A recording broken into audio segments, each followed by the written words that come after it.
Hey guys, कैसे हैं आप सब। काफ़ी दिनों के बाद मैं आया हूँ एक एनीमे स्टोरी बताने के लिए। एक ऐसा एनीमे जिसने वर्ल्ड वाइड बहुत ज़्यादा सेलिब्रेशन पाया था। मैं बात कर रहा हूँ हाजिमो नो इप्पो के बारे में। एक ऐसा एनीमे, एक ऐसा मांगा जिसने होल जनरेशन को वेल डिफाइंड पूरा पुश किया था बॉक्सिंग सीखने के लिए, बॉडी बिल्डिंग के लिए और अपने आप को टेस्टोस्टेरोन लेवल बढ़ाने के लिए।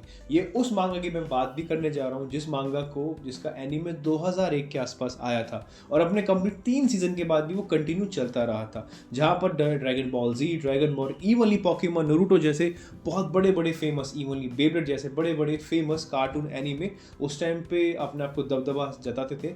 वहाँ पर उसने सर्वाइव भी किया और अपने आप को टॉप रैंकिंग में भी रखा। इवनली इसका एक बहुत बड़ा एक कंपटीशन भी है, या खुद से कह सकते हैं एक अचीवमेंट भी रही है, जहाँ पर इसने अपने आप को top number 1 as a sport मांगा कंटिन्यूएशन टिल नाउ तक अपने आप को बरकरार रखा है। और इवनली इतना भी नहीं है, जहाँ पर इसकी 1000 कॉपियाँ, मिलियन कॉपी इसकी अब तक पब्लिश हो चुकी है और पब्लिश के साथ साथ सोल्ड आउट भी हो चुकी हैं। खैर, ये श्रेय पूरा का पूरा जाता है इसके जॉर्ज मार्केवो के बारे में। अगर आप इसकी मांगा और एनीमे देखेंगे तो आपको डीपली इम्पैक्ट समझ में आएगा कि हर एक कैरेक्टर को वेल डिफाइंड ऑर्गेनाइजेशन दे रखी है। उनका कैरेक्टर आप बहुत ईजी वे से, बहुत आसान वे से उन्हें समझा भी रखा है।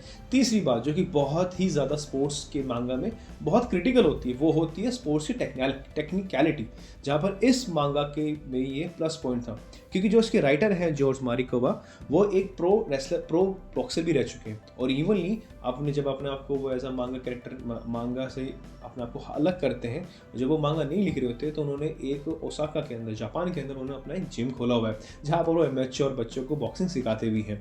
खैर, ये तो बड़ी बात होगी, छोटी मुँह बड़ी बात कहना। बट खैर, हम बात करते हैं आज हाजिमो इप्पो के बारे में। हाजिमो इप्पो की शुरुआत में हमें एक इंट्रोड्यूस कराता है प्रोटैगनिस्ट को, इसका नाम है इप्पो माकुनोची। थोड़ा सा अगर ऊपर नीचे नाम हो, प्लीज़ सॉरी टू से, पर मेरे थोड़ी प्रोनाउंसिएशन गलत हो भी सकती है क्योंकि मैं जापानीज़ नहीं हूँ। खैर, ये तो एक टिल हो गया। खैर, इप्पो माकुनोची एक बड़ा अच्छा लड़का है, बहुत पोलाइट है, अपनी मम्मी की सेवा करता है और अपने उनके बिजनेस में हाथ बढ़ाता है। जहाँ पर सेकंड चीज़ ये दिक्कत होती है कि वो अपने पे आई थिंक अपने फादर खो चुका है, जहाँ पर उसकी बड़े बच्चे उसकी पोलाइट मतलब काफ़ी कुछ रैगिंग भी करते हैं और उसको रूडली बिहेव भी करते हैं। जहाँ पर उसकी मुलाकात होती है टाकामोरा के साथ, जहाँ पर वो उसको काफ़ी कुछ सिखाता है, उसको लीफ पकड़ना सिखाता है, उसको फाइटिंग स्पीड सिखाता है। जहाँ पर उसका इंट्रोड्यूस होता है कामागोवा बॉक्सिंग क्लब में, उसके मेन ऑनर कामागोवा से। वो उसकी फर्स्ट विजन के हिसाब से भी वो पहचान लेता है कि इसमें कितनी कैपेबिलिटी है, उसका पंच, उसका हुक, उसका पोटेंशियल, पूरे के पूरा जज्बा था।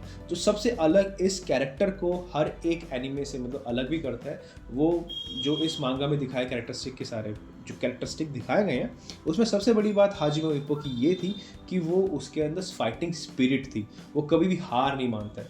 अभी तक जब तक मैंने इसका एक रोकी टूर्नामेंट जब तक मैंने देखा है, इतना अब तक मैंने सीजन 1 के फर्स्ट एपिसोड से 30 तक मैंने रोकी टूर्नामेंट जितना भी देखा था, वहाँ पर ये एक फाइट भी नहीं हारता और ये बहुत अच्छी बात थी। खैर, ये तो बात होगी मांगा के बारे में। खैर, मांगा के अंदर और क्या क्या चीज़ें हैं। देखिए, मांगा और एनीमे में बहुत सारे कैरेक्टरिस्टिक्स हैं। मैंने मांगा ढंग से तो नहीं पढ़ी, पर एनीमे इसका बहुत लाजवाब था। फर्स्ट ऑफ ऑल, जो ये हमें एक मोटिवेशन देता है वो है कभी ना हार मानने का पोटेंशियल।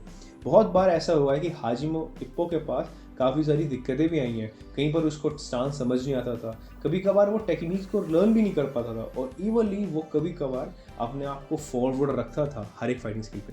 अगर आपको मैं थोड़ा बेसिक समझाना चाहूँ तो फाइटिंग बॉक्सिंग फाइटिंग होती है वो अप टू 3 या 4 राउंड तक होती है, 3-3 मिनट के हिसाब से भी वो अपने हिसाब से चलती रहती है, लोकल के हिसाब से, जहाँ पर आप गार्ड पहन के रखते हैं और अपने टेक्निकल पॉइंट के हिसाब से KO और TKO के हिसाब से चलते हैं। KO मतलब नॉकआउट, जो कि आपको एक प्लेयर फर्स्ट राउंड में बाहर कर सकता है, कैसे भी नॉकआउट कर देता है, जब पर आप you are unable to fight, continue fight. और इम्यूनिटी टेक होता है टेक्निकल नॉकआउट, जहाँ पर जो कि आपका अपोनेंट है आपसे जीतता है वो भी टेक्निकलिटी के हिसाब से भी। खैर, अपने आप को प्रस्तुत करते हुए भी बहुत सारे उसके अपोनेंट उसको मिलते हैं इप्पो को, जहाँ पर वो अपने गेम को सुधारता है, आगे बढ़ता है और बहुत अच्छी तरह से अपने आप को एक सर्वाइव मोड में रखता भी है। खैर, ये तो बात होगी हाजिमो इप्पो के बारे में। ये बहुत ही अच्छी एनीमे है, इसको आपको ज़रूर देखना चाहिए, जहाँ पर ड्रैगन बॉल जी और इवनली कई सारे लोग अपने आप को रखते हैं, जहाँ पर evenly the greatest of God का नाम भी दर्जा दिया गया था dragon Ball Z, Dragon ball भी, पर वहाँ पर उसने सर्वाइव भी किया अपने आप को। हाजिमो इप्पो लिटरली मेरे लिए तो बहुत थम्स अप है इसका। आपको इसको देख के बहुत मज़ा आने वाला है, जहाँ पर हर एक कैरेक्टर अपना वेल डिफाइंड है। ताकामोरा का कैरेक्टर बहुत ही लाजवाब है, उसकी मम्मी का, उसके कोच का बहुत ही वेल डिफाइंड एग्जीक्यूशन है। और सर जॉर्ज मारिकोवा जो एनीमे कैरेक्टर उन्होंने बनाया है, एनिमे आर्टिस्ट कह सकते हैं, कैरेक्टर जो बनाया है उन्होंने बहुत बखूबी तौर से उसको बनाया है और बहुत प्यार के तरीके से उसको रखा भी है। खैर ये तो बात होगी एनिमे के बारे में। खैर आप कैसा क्या लगा, प्लीज़ सब्सक्राइब माई चैनल। अगर आप इस चैनल पे नए आए हैं just please support we with link the black icon, क्योंकि मेरे लिए फर्स्ट वीडियो है। खैर आपको वीडियो कैसी लगी जस्ट प्लीज सब्सक्राइब इट।